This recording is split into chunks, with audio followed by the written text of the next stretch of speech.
all of that going. All right, cool. So I have all my stuff shut down.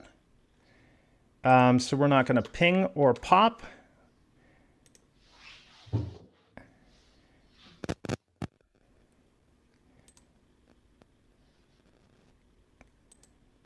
And how are you time-wise today? When do you have a hard stop?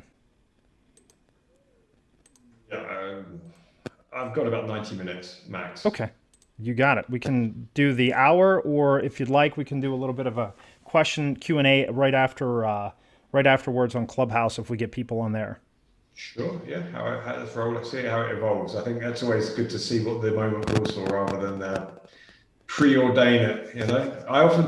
A lot of the stuff I do, I've been testing a lot of material on Clubhouse recently with the intention of doing one thing, and it morphs into something else. So I had a room yesterday open at 11 a.m. that I opened, and it was still going at 7 p.m. Even though I was just stepping in and out of it throughout the day. Yeah, Oh, that's pretty cool. it's pretty interesting Yeah, uh, to work that way. I haven't been on that quite as often as I'd like. Well, I can't say that. I've been on as much as I'd like, um, but I'd like to devote a little bit more time to it because I think there's a lot of power there, especially for people like you or people that can actually bring a lot of value to it. It seems to be a lot of people just pontificating rather than bringing value, but those that do bring value, it is awesome. Yeah, it's like anything. There are those people who are there for themselves and those people there to serve. Yes. I try to be the latter, not the former. It's Okay. hard. I mean, we're human. We all have a bit of ego and a bit of vested interest in being seen. But more often than not, I equally open rooms where there's nobody that goes in there, and I'm just happy to be in there. And one person comes in, um, and you carry on delivering as if there was a room full of 100 people. And if they don't want to participate, then you monologue. The only consequence of that is my voice gets a bit hammered at the end of it. So I got my halls right here, right? Excellent. Okay, well, you ready to go then? Let's do it. Okay, so I am going to stop this recording here and we're going to restart from fresh. And we're going to be talking about how to bring consciousness to how we sell. So that's going to be the topic today. Were you able to, and I'm fully expecting no, so no worries here. Were you able to go and see the couple questions that we're going to be asking here today?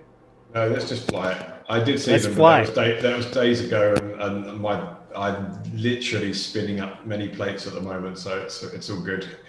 It'll be fine. Got it. Let's run with it. All right, so we are now recording, and we're on. Hey everyone, Bryan Whittington with this episode of the Talent, Sales, and Scale Show. Today we have a really cool topic. It might be a little bit heady, but don't drop out because it's not heady. It is real, and it dives right into how do we as salespeople, how do we as leaders of our salespeople get our people to get out of their own head and do an effective job. So we're going to be talking to Taryn Hughes today, who is extremely English, hanging out in Spain. I don't know how that happens. And we're going to be talking about how in the world do we bring consciousness to how we sell. So welcome, Taryn. Hey guys, thank you very much for having me, Brian. It's great to be here. Yeah, I'm glad to have you. So Taryn and I have had a couple of conversations, and he's hanging out on Clubhouse all the time. So check him out there. We'll get a little bit more of how to reach him and how to participate with what he's doing here. But let's start off with this question, Taryn. Why in the world should we listen to you about consciousness and how we bring that to how we sell? Wow, that's a great question. Bringing consciousness into the sales environment goes. It starts a step before. It's about being self-aware. This whole idea of consciousness is about self-awareness, and then from self-awareness, we can become more effective in what we seek to accomplish. And why does consciousness and conscious awareness in the sale make a difference? Because I think we go from buyer and seller roles to two people communing, working together to kind of overcome a challenge or an obstacle that brings about a valuable outcome more than just chasing a sale for the sake of the number or the associated money. I think we've lost sight of why we are sales professionals. And I think in part that's to blame corporate America and the greed that comes from growth and development of their businesses. And if we go back to basics, we're solving a problem for our clients. It's all about being in service. And we can only really do that when we go within first and start to become aware of ourselves and how we come to that situation. Okay, so let's unpack that a little bit. Now, you talk about self-awareness. Seems a little bit, we can take this all different ways, and people, we can actually assess for that. So one of the assessment tools that we use, you can assess for self-awareness. So describe that a little bit, and why should I care about self-awareness? I mean, how do we miss that?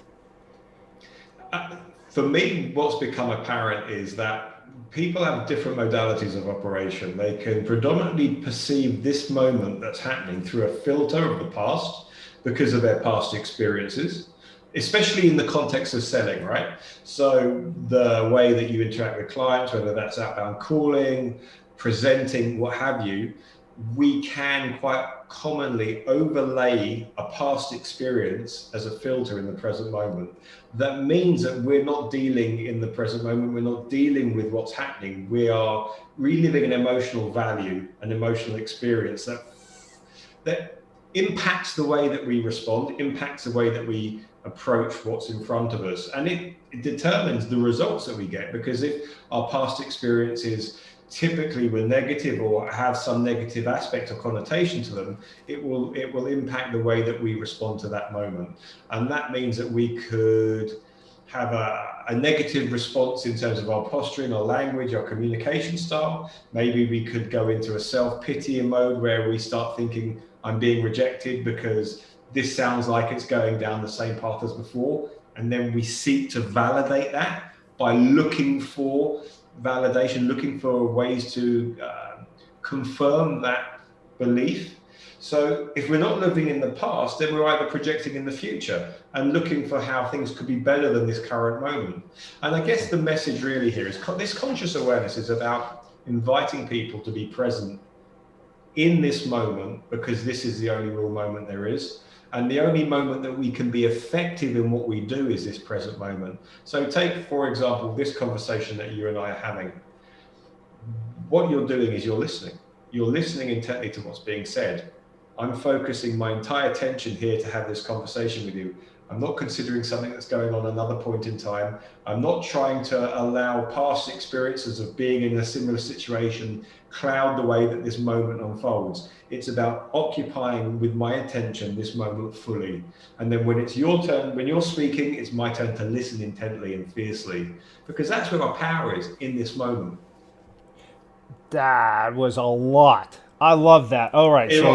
It's how it comes out, I'm afraid. No, it's not a prepared speech. I can't work in that way. It's what comes out. Which is brilliant. So there is so much here, gang. I hope that you pick this up. So I'm gonna hit a couple of key areas. Now, perceptions are the filters from our past experiences. Now, the challenge with those past experiences, you nailed it. Now, I want to go down a layer or two more deeply on this. We look at past experiences, but for whatever reason, now you didn't say this, I'm inferring here, so this is a question. We tend to dwell on those past experiences and dwell on the negative as opposed to the positive. We dwell on the negatives as opposed to the wins, and then we're allowing those negative experiences to cloud our current experiences. Is that really what you're telling us? Absolutely, because you don't, most of the time, you don't know you're having them though. You don't even know there's a filter affecting the way that you see things. If we look at the evolutionary biology of our psyche, our mind, our reptilian brain is evolved to collect information that is useful for the survival of the organism, such that you have the two parts of the mind, the subconscious and the conscious. What we call executive consciousness, this thin veil of our awaking awareness. We think we're driving the ship with this executive consciousness, but in fact, The ship is driven at the subconscious level, which is about 95% of our cognitive function. Now, in that old ancient part of the brain, that reptilian brain, this is where we store our emotional lives, and this is where we store our long-term memories. And a branch of our long-term memory is what we call the implicit memory, yeah, and a part of that is called the procedural memory. They're branches off that long term. Procedural memory is incredibly important for learning repetitive learning skills that are used daily, such as getting dressed, doing your shoelaces, driving a car.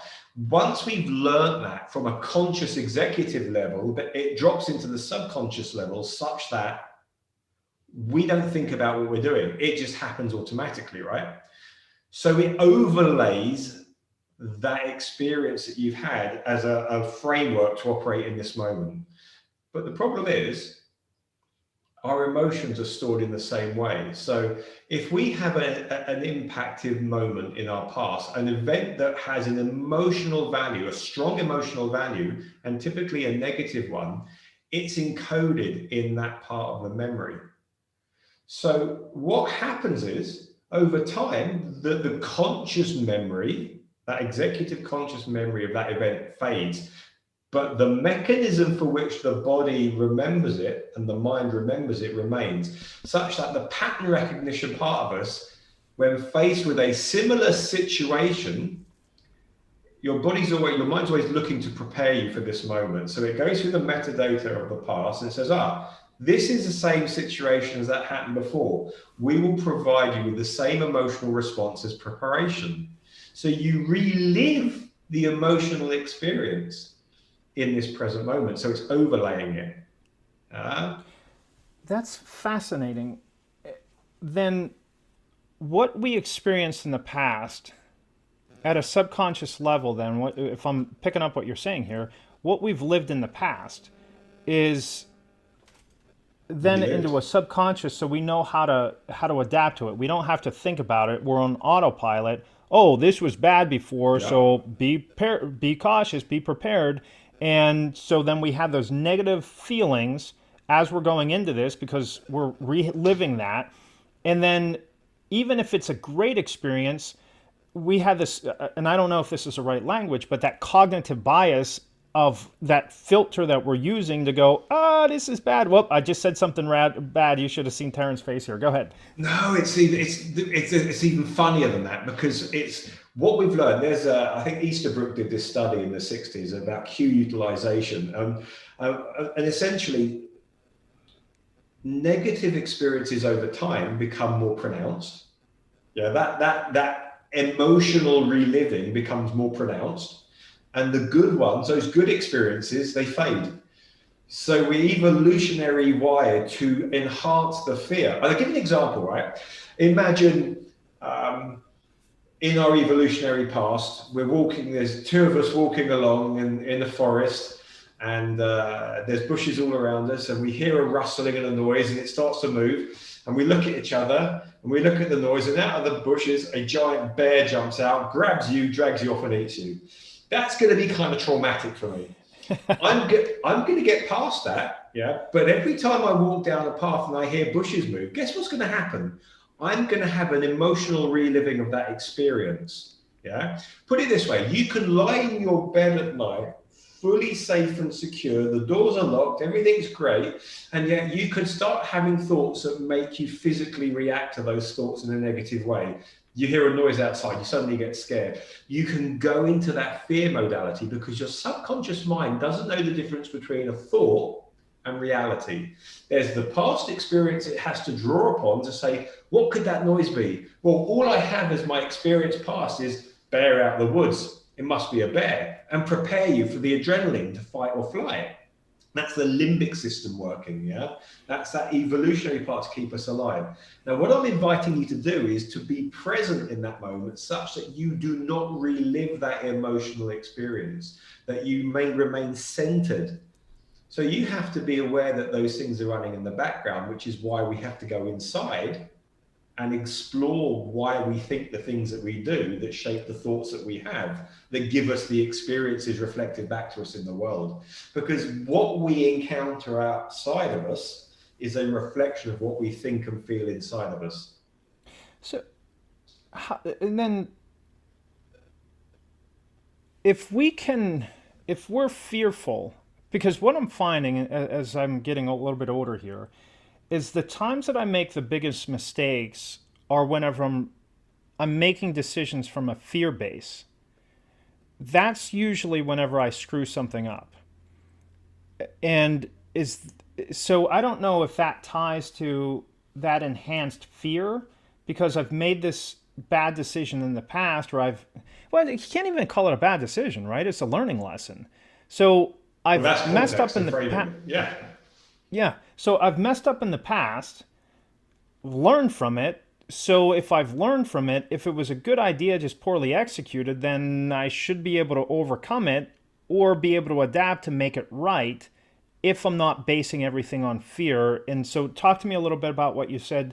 You said that's putting context to it. Unpack that a little bit, please.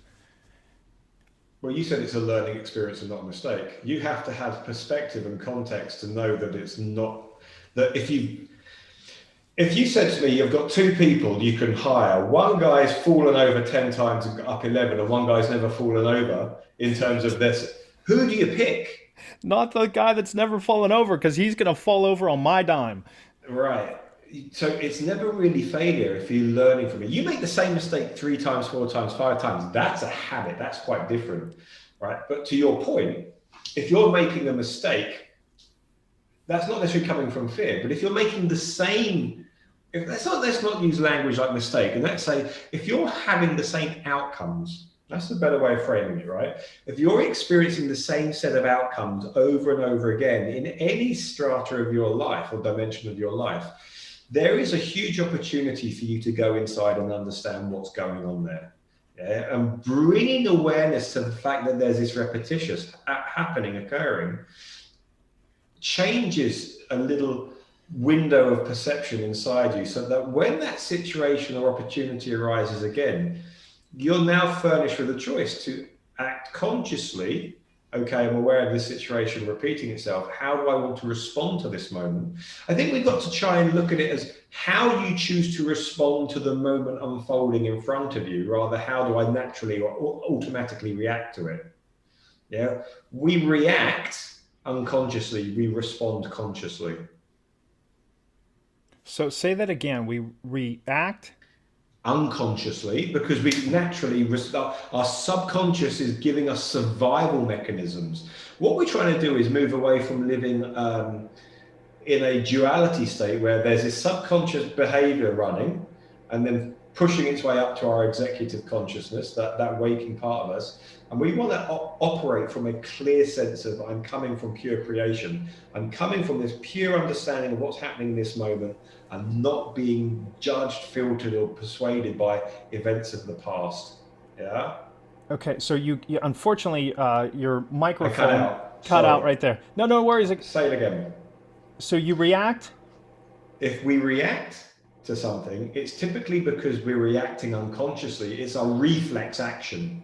Okay, and what do we do intentionally? When we respond to something, we are allowing the moment to be what it is, and we're choosing how we reply to that. So I'll give you a great example. Please. Someone comes up to you in the street and gets in your face for whatever reason, mistaken identity. The reaction is our evolutionary runaway or square up to fight. That's how we are. We're like, what are you doing? I'm threatened, I'm going to react, or I'm going to run away. That's a flight or fight, yeah? Responding is just to stand there and subject to putting yourself in immediate harm's way, but to not react, not validate that other person's aggression or action towards you by providing a comprehensive sympathetic response. So if I give you stress, you give me stress back, it creates that relationship, doesn't it? It's like you're behaving one way, this is how I behave in response to that you're expecting the fight ensues. Whereas if I just stay calm and centered, and I let you have that expression, and I say, what's wrong, or step back consciously. I'm not buying into your delusional drama. I'm remaining calm and I'm responding to it rather than reacting to it. It's not a great analogy, but well, actually it is, because if you think about it, we get to choose. So let's take this in a couple of different ways. One, leadership. Let's couch this in leadership. I can intentionally choose how I'm going to react to an employee, a direct report, or the way I say it is a direct support. I can choose how I respond to that person. I can choose to give them the benefit of the doubt. I can choose to think the best of that person, think that this is a learning opportunity, or I can get pissed and say, you screwed up and now I'm going to fire you, without knowing the full understanding. It's an intentional reaction. Or in a selling position, whenever I'm doing cold outreach, demand generation, and somebody's rude to me, all right, well, I can either dwell on that, go take a break, grab another cup of tea or coffee, and dwell on that, and woe is me, or I can say, you know what, son of a gun, that guy was probably having a really bad day, or she really must be hurting right now to react that way. I'll call her back in a couple of days. She won't remember me. It's all how we choose. So really, let's go a deeper level of that. I get to choose how I feel. You do, but let me just you've touched upon something that's really interesting, right? So you use this instance where you've got cold outreach, right? So there's two dimensions in play here. You've got I'm looking for the outcome I'm expecting, because I have this fundamental belief that everybody's going to reject me on the phone, because that's what happened last week. That's what tends to happen when I make cold outreach. I get rejected. No one wants to listen to me. So now, subconsciously, I'm looking for those things to validate that prejudgment. Yeah, that's what we do, right? Is it not mistaken? Am I not mistaken that we look for that validation to make sure that we're sane? We're right. It's our egoic desire never to be wrong. Yeah. Yeah, or that's me being egoic to be right, but however you want to interpret it. The point is, we look to validate our prevailing thoughts about something, because we egoically don't like to be wrong. We want to prove ourselves to be right. But the other side of what you were saying, which was sort of really interesting, was, that choosing how I respond. Well, I often hear people saying that, but you've got to go one step further and say, why it doesn't matter that they're having a bad day. It's because you are not what you do. And I think a lot of salespeople, and I'm sure you've seen this when you're doing Sandler, is they conflate their identity with their occupation. Their identity as who I am, the big I am a person, I am this being, I am not what I do. And therefore, if I conflate what I do with who I am to derive my sense of self-worth, when you reject me as at the level of what I do, I take it here at the level of who I am, and that hurts. But if I take it at the level of what I do, it just washes over me. Listen, it's a bad day for you. You had an argument with your partner, you crashed your car, spilled coffee, I don't know, anything happened. It's not my fault. I know that I'm bringing to the table value, so I can be okay that this is a bad time. I will call you back because you won't remember. 100% right. But salespeople don't do that because they are vested in their identity of what they do. Correct. So we have Sherry who showed up. So Sherry, what we're doing right now is Taryn and I are having a conversation on bringing consciousness to how we sell, which is also relating to how we lead, how we do some other things. So we're not through Clubhouse, but on another channel we're recording this. So James, you want to edit this part out. But just to bring you up to date here, Sherry, on what we're doing here in the discussion. And then afterwards, we're going to open this up to others who might join the room to ask specific questions, or you can chat us through LinkedIn. If you look us up on LinkedIn, you can chat questions and we can bring that up. So just to bring you up to speed, welcome, Sherry. And then let's go back to this. So Taryn,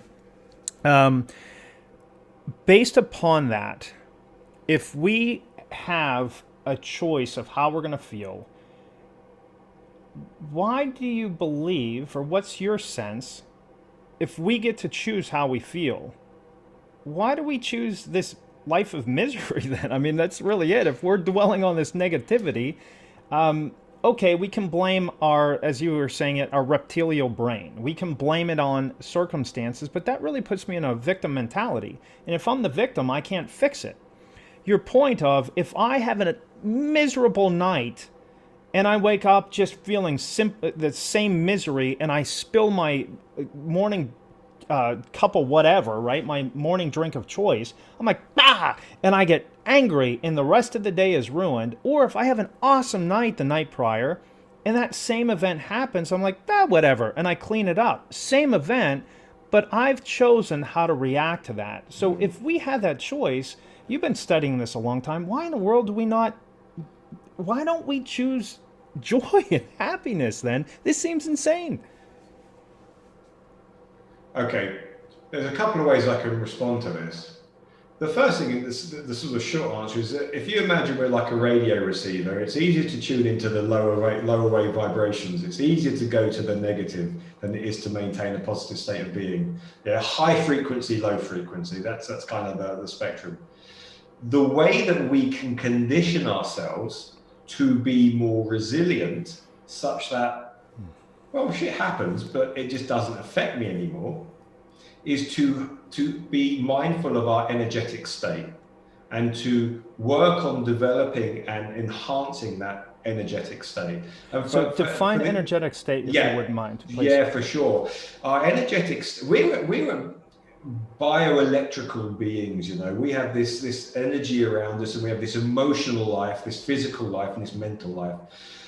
And we have an inner condition, a way that we feel inside. Yeah, that's affected by the way that we think, the way that we feel, yeah, and that in turn affects the way that we perceive the world at large. That energetic state fluctuates day to day, moment by moment, depending on how we react to the world. Because most people do that, they react to the world, rather than condition themselves to be kind of like protecting yourself, insulating yourself from the ripples and road bumps in the street ahead. And the way that we can do that is by, we can pay attention to growing that sense of well-being through certain practices. So science has started to catch up on what mystics have been saying for millennia, that meditation is a very, very good way of calming and stabilizing the mind. And if you want to consider that meditation puts you on this level here, yeah, you kind of hold that level really well. But what I want to do is elevate. I want you to imagine yourself not just standing at ground level and seeing how far you can see. I want to put you at the top of the mountain, because at the top of the mountain, you see things far more clearly and you have greater perspective. So what looks like your entire world is a tiny patch of trees, and on the top of the mountain, you see that the promised land is in front of you. Right. So when we elevate our state, we are able to become more resilient, because we realize in the grand scheme of things, these little things don't really impact upon us that significantly. Yeah. And how do we get there? We use the neurochemicals that evolution has afforded us by accessing our serotonin, our dopamine, our BDNF, oxytocin, endorphins. All these things can be triggered through things like vigorous exercise. Just 20 minutes a day cardiovascular exercise can trigger that endorphin, that oxytocin, that those neurochemical production. The more you do it, and science is, you know, I talk about this in the book, if you practice this consistently for 30 days, your sense of well-being increases, your sense of ability to deal with things increases, and things just don't bother you so deeply. And it need not just be exercise, dance and music. These things are what we call state raisers. Everybody has that one tune that when they hear, they can't help but, yeah, I like that, and you start moving to it. I start my day with exercise, but I used to start my day with dance and music in the morning. Before every one of my workshops, and some of the workshops with people, I get them dancing. I get them energized, and you commonly see that phenomenon in the likes of the Tony Robbins and other self-help guru type environments, where the power of that crowd elevates people. Now the problem is, when you come out of those things, you could crash because you've been artificially raised. What I promote is the practice of maintaining your own energy, maintaining your own state, understanding that what's happening to you outside need not take your well-being away. You can insulate yourself to it. So, okay, let's take it out of the, because I can guarantee you a lot of people are like, this is a bunch of mumbo jumbo, And we right? apply that to the real world, right? Well, not so. I'll go application in a second, but I want to get away from this as mumbo jumbo because me 10 years ago, I'd be, this is a bunch of mumbo jumbo. Or if we have our own, religious beliefs that we put onto this, that we don't want to do meditation because we look at it something else. Unpack that a little bit because you're not talking about, going into a trance or Right. meditation from a religious standpoint. No. Unpack that a little bit to say, hey, listen, just hear me out on this. Stop your unconscious bias here. Hear me out on this. Unpack, what do you mean by meditation? Right. Most people live in their head, their neck up, right? They have a Yep. constant dialogue going on in their head. And if they're not speaking normally, there's that continuous narration. Most people narrate their entire life. Yeah. They never create a space between the words. What I encourage people to do is start allowing space to arise, that conscious, deep, rich presence, which is found when we stop the continuous stream of undesired thought. Because it's, in the words of Eckhart Tolle, it's probably closer to the truth to say that people have thoughts happen to them than they are actually thinking. Yeah, Say that again? people have thoughts that happen to them. Most people don't choose the thoughts they're having; they just have thoughts. Yeah, and what I'm saying is we can create space between those thoughts and elongate that space. Because what happens when we break the continuous narrative is we allow for different awarenesses to arise in that space. So if you're constantly talking, you can't hear what you're actually saying to yourself at a deeper level.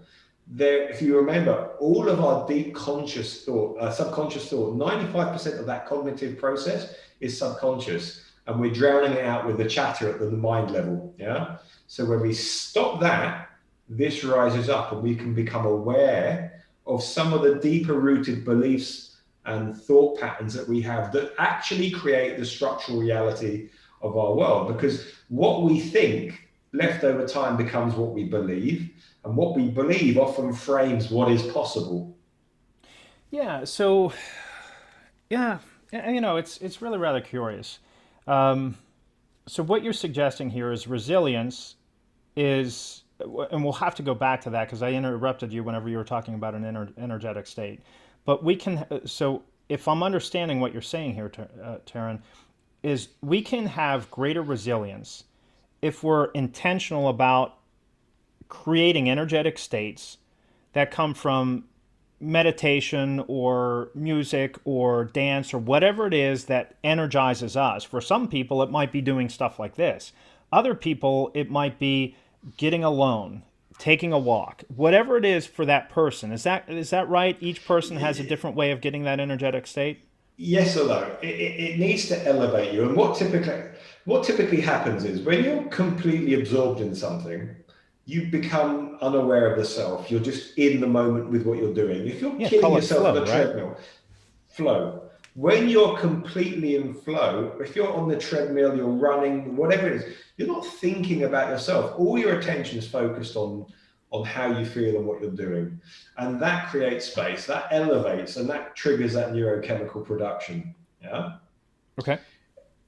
The whole meditation thing is a step to the side. That helps you level off. The exercise, dance, etc., raises you up. So what I'm trying to make the distinction is that if you're constantly at a 5, meditation will reinforce you being at a 5. I want you to get to 10. 10 will mean that you just don't notice someone's just bumped into you. It's everything is fine. The level at which you operate becomes higher, and that your ability to manage other what you might otherwise see as stressful circumstances far more easily. And it's what we call high performing people. Yeah. High performing people don't get ruffled by little rumples in the street. And the reason is because they perceive their reality at a different level, a higher level, and they maintain their energetic state. I'll give you an example. Stress and strain. We all experience stress in the job of selling, right? But Right. stress is really the misperception of strain. we have a set of resources like time, experience, competency, opportunity, and against that we balance that with the challenge of what we've been tasked to do, which is a sales number and engage people. When we have equilibrium between the resources that we perceive to be needed and the challenge at hand, we get that equilibrium, and we're doing the job. We feel like we're competent. We feel good about what we're doing. And we feel capable. The moment we lose that equilibrium and we either perceive not enough opportunity, not enough time, we don't have the required skills, we go from strain to stress. Yeah, because we're balancing the strain, but we are misbalancing the stress. And that's when we go into a stressful state. So if we can elevate our sense of well-being, that we can manage all the moving parts, it's not that stress really goes away, it's that we don't see it as stress anymore. Well, you had... I'm sorry, go ahead, finish that thought. And the first thing I tell people is, if you think meditation's hard, then don't meditate. But become meditative in what you do, mindful in the moment. So start with brushing your teeth. Everybody brushes their teeth at least twice a day, or at least we hope they would. Just be mindful. Just the thought of the feeling of the brush, the taste of the toothpaste.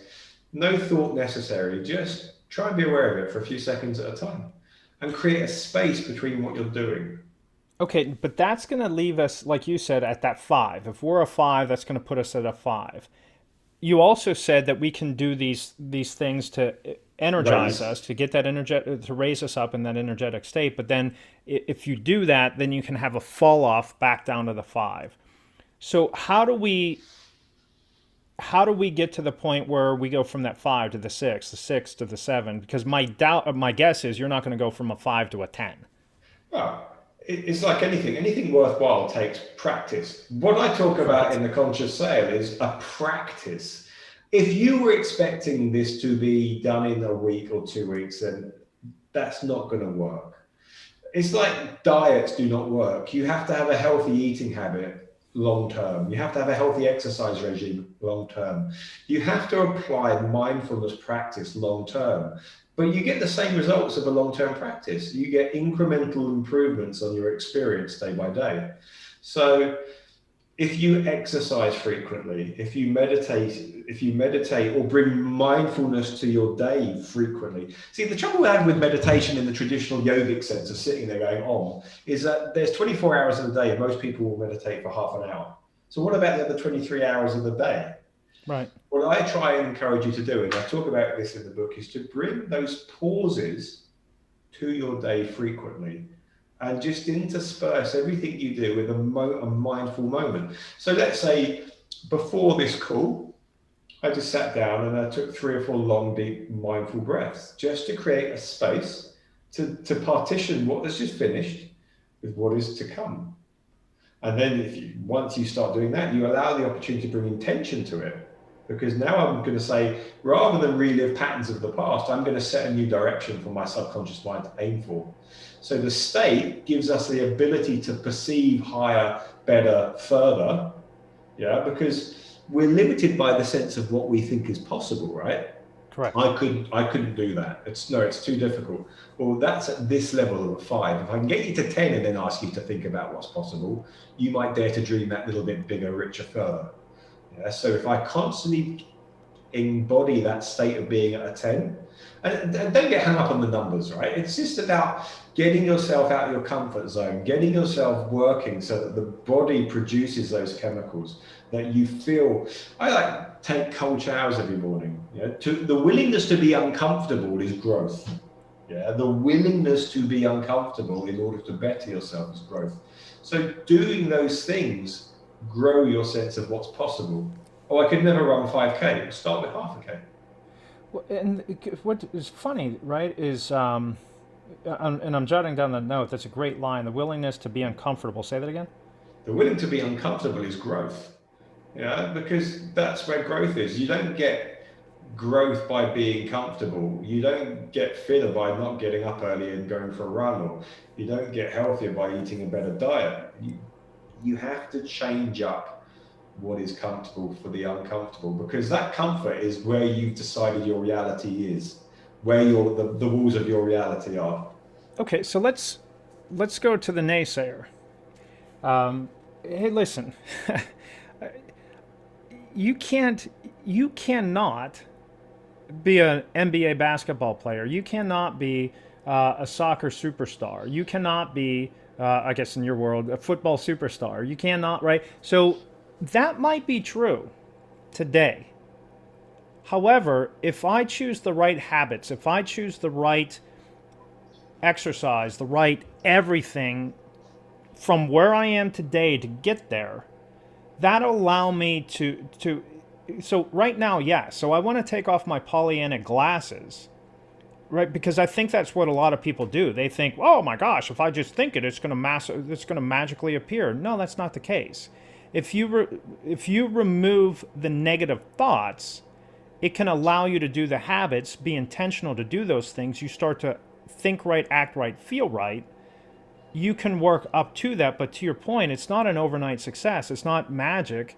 It's being intentional, taking every thought, making it captive to what you want it to be, and putting in the work to get where you want to go. Is that kind of Yeah. what we're talking about here? It is, and I refer to it as congruence, right? Because we are creative beings. We create on three levels. We create on the level of thought.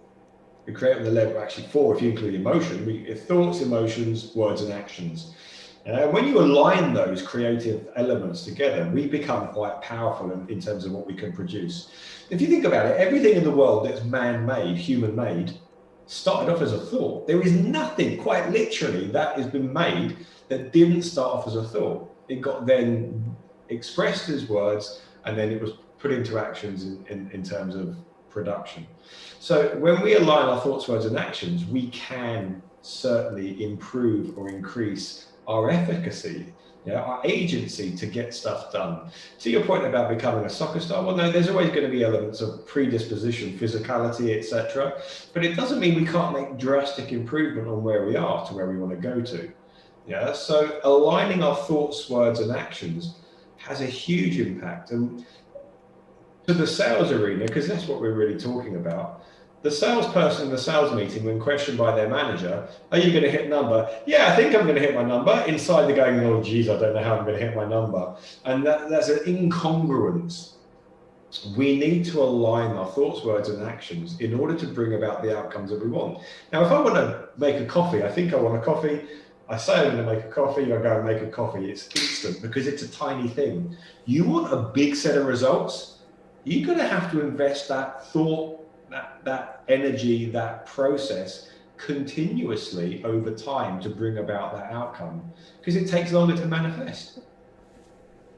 Now, so let's hit that example. Am I going to hit my number? My understanding, if I don't believe I'm going to hit my number, I'm right.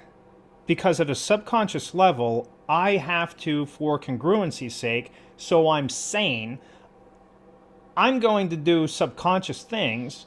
I'm overly busy, I misprioritize, I get sick. Crazy stuff can happen. I mean, our physical being, our physical body, to make sure that our mind is right, I'm accidentally going to miss that number because I believe it to be so. Not accident. Our subconscious works, right? Our subconscious is truly working against us, if I understand this correct. Is that right? 100%. That's insane. I don't, to me, that's just insane. I don't want to believe that, but the more I see this, the more evidence is to be true, and I hate that.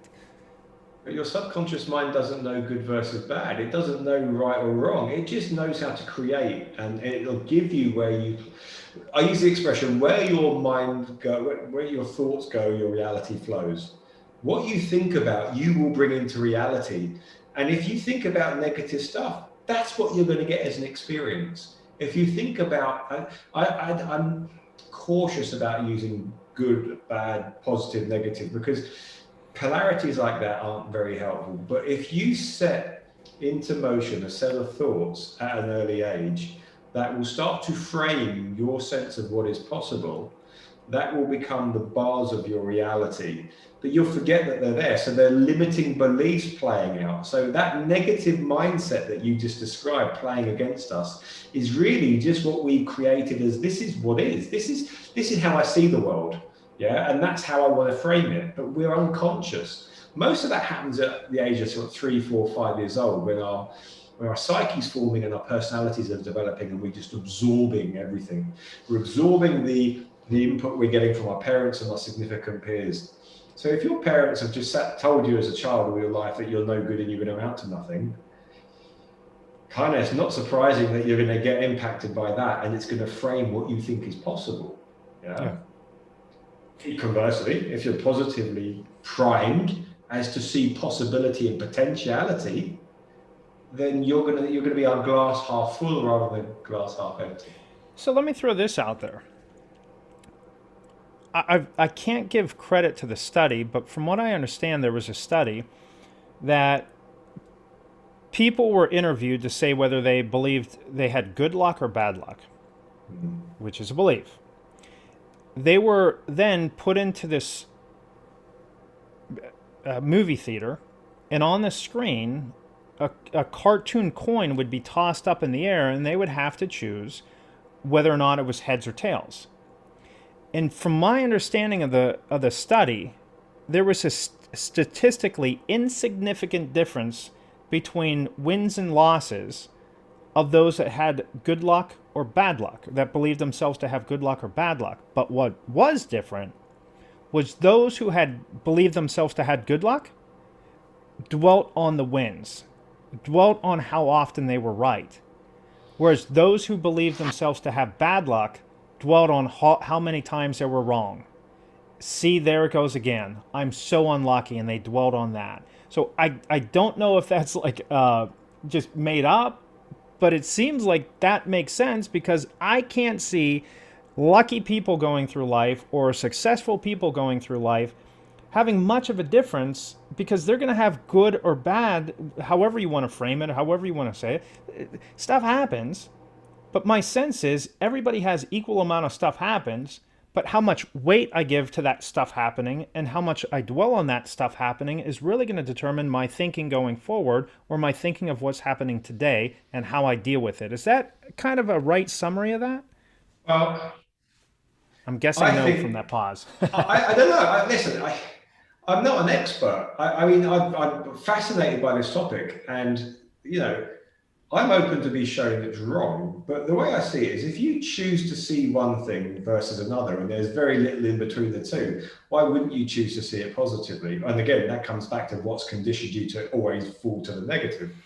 But the reason why I choose to look for the positive, or choose not to label, this is more important for me, not labeling something, because the act of labeling that event, whether it's lucky or unlucky, puts in motion that part of us that says, I need to be right. So I'm going to look to validate it. So what happens when we stop labeling? Well, this is where it gets interesting, because I come to frame what I describe as super potentiality. Yeah, this idea that in any given moment, there exists the possibility for an outcome that is beyond what is immediately observably possible, right? Oh, someone's just driven into my car, it's bad. Well, you don't know that's bad. You just know that that's happened. We've labeled it because we need to have a value-based system to create a sense of winning and losing, because that's just how we are. But when we stop labeling it, we then don't act in accordance with that belief and that label, and therefore allow for something else to arise as an outcome. What does that really look like? Well, in the sales situation, when you stop trying to say what something is, oh, I've got this client in front of me, in the first 20 minutes, I think I'm going to decide whether we can buy or not. We're going to look to validate that hypothesis. If we think they're not, then we're going to look for ways to prove that. Whereas if we allow the conversation to unfold naturally, it might be that that conversation leads in a different direction. And it might not be with this person, but they may refer you to somebody else. So by not choosing to reduce that moment to just one potential outcome, we allow the possibility of many outcomes to arise. Yeah. And I personally experienced this. Yeah. Just refusing to label and see what happens. I've had everything from free ice cream given to me, to people referring me to different customers, different people that have become clients, even though the person I was speaking with didn't. Getting dates that I didn't. It's just incredible when we stop labeling, when we stop being egoic and saying this is good and this is bad. I don't know if I mentioned that whole story about the car crash. Did I tell you about that? No, before you do that though, to kind of hit what you're saying here, then it's really, I just want to be curious. Please, that's what it's about.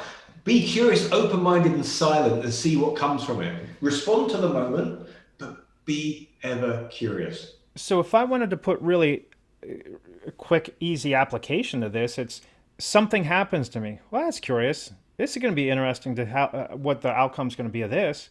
Or I'm curious, as I'm on a sales call, I'm curious. I understand why I would do this, but I'm not 100% sure why you would. Let's talk through this. Or me as a leader, I'm curious about this new venture or this new hire or this. If I open up the curiosity, that doesn't allow me to have those preconceived filters. And especially if I'm present in the moment, coming off of energetic, right, my energizing state, that's going to allow me to keep lifting up and up and up. And see And bigger outcomes.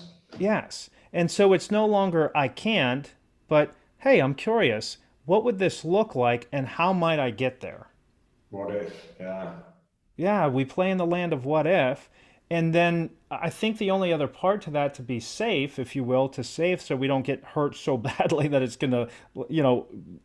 But then again, even thinking through this as I was about to say this, Taryn, it's not going to kill you. It might hurt a lot, but unfortunately, it seems like life that hurts a lot is so valuable in the lessons learned.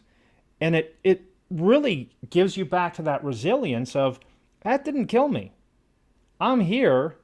I might not like where I am, but let's start going ahead. And that pain you speak of, yeah, that opens a dimension of awareness about who is feeling the pain. Is it my egoic sense of self that I have a vested interest in being seen in a particular way? We're not talking about physical pain, right? We're talking about these psychological, emotional pain. Yeah, precisely. And what are you attached to that's causing so much pain? What outcome were you hoping for that didn't manifest that you're going to hold so much energy? Because it takes energy to feel pain. Now, a lot of people say, well, it makes us human. I said, well, yeah, it makes us human, but do you want to suffer? Suffering has its place, actually, to teach us stuff. But suffering unnecessarily doesn't serve you any problem. If you realize that the pain that you feel about this is because you're attached to it happening a particular way, if you're honest with yourself, you might realize that maybe there was something you had a hand in, or if it wasn't anything you did, then you just learn to accept it. But people struggle to accept things because it gets counter to their sense of am I winning or losing. Yeah, so in reality, this is rather quite curious. Um, if I'm miserable, I'm likely miserable for two reasons. One, I'm dwelling on the negative from the past. Or two, I'm dwelling on the negative of present that I don't have what I want. And I don't believe in a future state that I can get it. So, Well, it's you're believing that the future state is better than the moment you're in. right, so I'm not content. Okay, so say that again. When we project that we're unhappy because we haven't got what we want, that future state that we think we should be getting, we're Yeah, kind of saying, I want to get there because this moment, this isn't as good as that future moment. I can't be happy now. I can only be happy if I have this, this, and this in place. right. And that fulfillment comes from being happy now. And all the stuff we do in our job and our life, that's just the stuff we do. That's not where our happiness comes from. We can derive pleasure from it, but happiness in who we are, being, and the being is the operative word, can only be found in the moment you're in. And it's curious, right? Yeah, that's I had a thought there and it just completely went out of there. But that future state, it's one might call it coveting, right? I Well, covet what I don't have. So yeah. I selfishly look inwardly rather than outwardly. So one of the things that I've been teaching my kids, not that anyone cares about my 6 kids, but one thing that I've been teaching my kids is anytime that you focus on yourself, you're going to be miserable. You're going to be miserable about what you don't have or what you're not getting, and life is unfair. Whereas if you're focusing on others and serving others, you get a sense of fulfillment and joy about helping others, and from that, you're not dwelling on all the things that you don't have, and you're feeling a sense of enjoyment from helping others to achieve more. And by doing that, go back to Zig Ziglar, but the more people you help, the more you get helped. It's kind of curious how that works. And that's what I'm pouring my life into our employees and our kids and everyone around me that I possibly can. But it's so easy to get stuck on what I don't have, and being that's where I was going, Taryn, is the fact of the reality is I will never be joy-filled. I will never be happy if I'm not joy-filled in the present, if I'm not content with the present. Because even whenever I get that, I'll be happy when. When you get to there, it won't be enough, and you'll always want more and more and more. It's like a leech. It never is satisfied. Now apply that to the sales situation, Brian. What I tell you as a manager is, if you do well and you make your number every month, in the future you will be successful. In the future you will be, not now, but if you do this, and this, in the future you'll be successful in this company. So your attainment of success, in whatever that means to you, is never going to be available to you, because it's a future state and the future doesn't exist. And what I encourage for people to do is recognize that success is something that can only be experienced in the present moment. Yeah, because we could spend an hour talking about what happiness is to somebody, but in terms of that experience of success and being fulfilled, 100% agree with you. It comes from serving others. And that's why I say the primary focus in sales should be serving your client, and all the other stuff that we might otherwise think is important, the commission, the contract, secondary to that fact. Yeah. Right. And I always believe you should focus on the self from a growth perspective, but not on the I haven't got and I need to be happy. But serving others definitely does that for me. But look at what you can do in this moment. Be successful in listening. Be successful in whatever you do. Put all your conscious attention and focus into what you're engaged with. That will imbue it with a quality that otherwise is not present in people's work. I had a mentor of mine, a guy by the name of Bruce Bickle, transformed my life.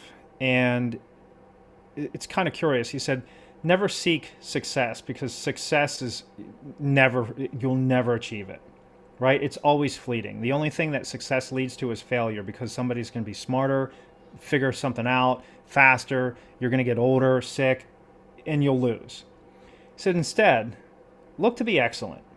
If you drive excellence in all that you do, being better today than you were yesterday, but being content with who you are today, knowing tomorrow you're going to get a little bit better or have another lesson learned or whatever, right? But being content with today, filled with joy today, always seeking excellence. And when you fall, and you will, your degree of excellence is how quickly you get back up, right? How quickly you bounce, because we're all going to need to bounce. And what you're telling us then is, our ability to bounce, our ability to recover, that resilience comes from being present, dwelling on what we did well, and then helping others along the way. Well, you don't even need to dwell on anything. That dwelling is a preoccupation. So just be mindful. I think you can be successful. I think you can be successful in what you do in the moment. But if in the context of your mentor, don't chase something that's futuristic and unattainable. When you play the piano, or if you play a sport, or if you're engaged in something, when you're in it and you're really loving what you do, you're not conscious of the fact that you're having fun. You're not conscious of the fact you're completely immersed. You're not aware of yourself. You recognize you had fun post-event. That was a great game. Not whilst you're chasing after the ball and you're thinking, I'm so great, this is great. You're just there, you're in the moment. So when we separate our sense of who we are from what we engage with, That's where that deep satisfaction and fulfillment for me comes from.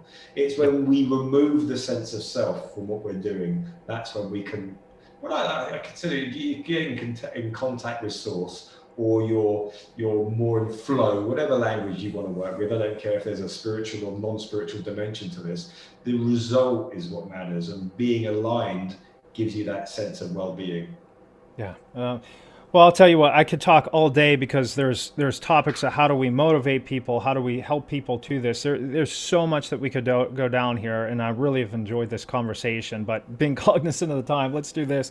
Let's wrap it down. So, one thing that you've seen, whether from your life experience or others who you've helped along the way here, Taryn, that some biggest challenges to this idea of resilience, idea of being present. What are maybe some biggest challenges, mistakes that you've seen others make so we can avoid those? They don't trust that they can have the results that are available to everybody. They don't believe it. It's a self-worth issue. They don't believe that they're worthy. Interesting. So it really goes to that, not even level of confidence, it's level of worthiness. Self-worth, yeah. That's interesting. All right, love that. Whew, that's deep. All right, best business hack for us. Whether it's around talent management, hiring kind of thing, sales development, driving revenue, or scaling a business. One thing that you'd like to share with people. I think for sales development and sales engagement, set intention for everything you want to accomplish. Give your subconscious mind, give the universe, whatever you want to call it, something to aim for that breaks the pattern of your past experiences. So sit down, take 3 or 4 deep breaths, clear your mind, and then say, right, this is the outcome I want to experience, and try and emotionally experience it. Do it for 30 seconds every time you start something, and get in the habit of setting that conscious intention, that visualization of the outcome, but try and embody the emotion. It's the emotional part that's the key.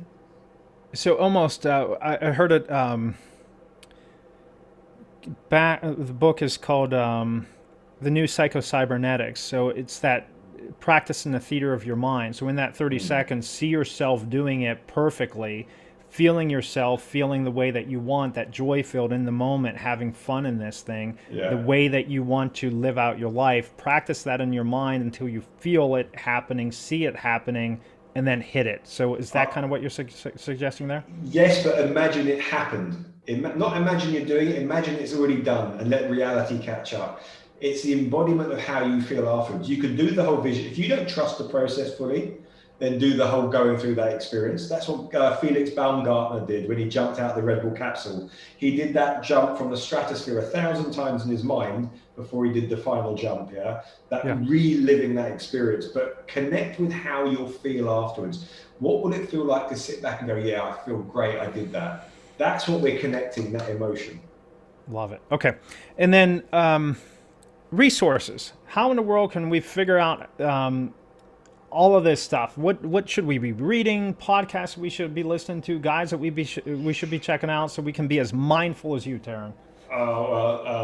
Listen, everybody connects with a different message. So there's a lot of them same story, same message, but it's delivered differently. For me, from a self-development perspective, Eckhart Tolle was very instrumental in my sort of growth journey. He's a sort of spiritual person, and he wrote an amazing book called The Power of Now, which is very famous. From a business perspective, I think methodology applied with mindset. So things like Miller Hyman, Strategic Selling, incredible book to give you structure to all this activity, because you can have the best mindset, but you don't have the right approach, then you're gonna not get the results you would like to have. So I mean, there's a number of books. I've spent a lot of Simon Sinek, Start With Why, very instrumental in me writing my own book as well. Great for leadership as well. Nice. Future trends that you see coming down the pike. What are you watching? What are you anticipating that we need to prepare ourselves for? I personally believe we're going to go through a paradigm shift in society. We're going to see huge amounts of unemployment because the world is changing and automation is coming. And I think it's how we can maintain a mindset that allows us to make that adjustment and then work out what we're going to do. So it's about that it's about the quality of your consciousness. The work thing is changing for everybody, and I think in the next 10 years, it's going to make the world's going to be a very different place.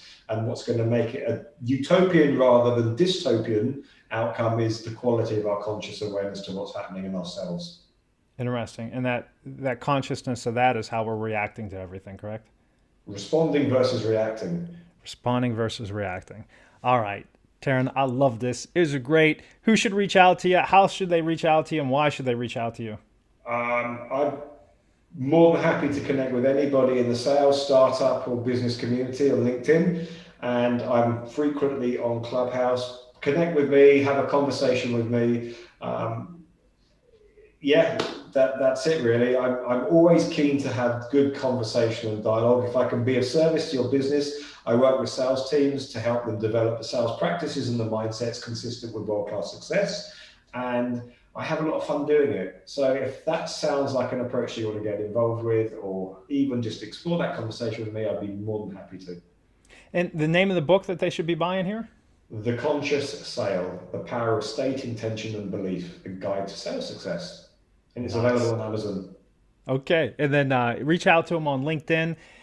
A lot of stuff here. My fear is that you're going to take this and blow it off because it might seem a little ooey gooey or heady. And the reality is, I'll admit it, back in my old days, I used to believe that. And the more I've seen this come to fruition, the more I've experienced this, there's a lot of reality to this. There's a lot of power in what's been discussed here today. So I'm asking you, have an open mind, consider it, be curious.